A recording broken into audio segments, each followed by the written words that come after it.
Because of you,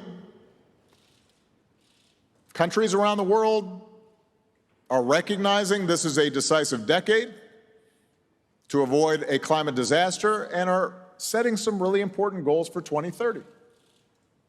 More than 100 countries this past week have committed to reduce methane emissions by 30% by 2030. As all of you know, curbing methane emissions is currently the single fastest and most effective way to limit warming. More than 100 countries have also promised to stop and reverse deforestation by the end of 2030.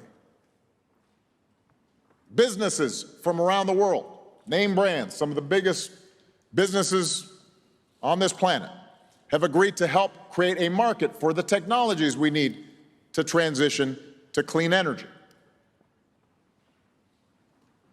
Here in Glasgow, nations have also committed to help poorer countries move away from fossil fuels and deal with the effects of climate change.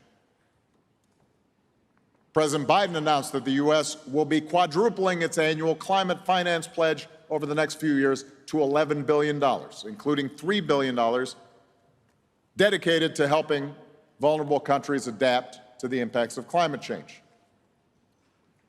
And the U.S., along with 20 other countries, agreed to stop publicly financing international fossil fuel development with limited exceptions.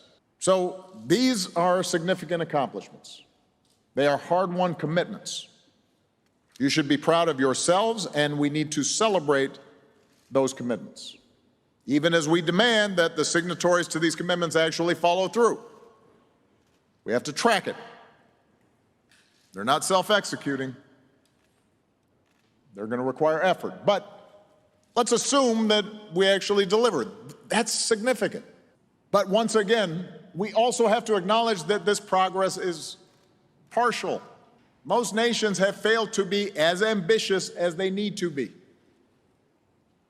The escalation, the ratcheting up of ambition that we anticipated in Paris 6 years ago has not been uniformly realized.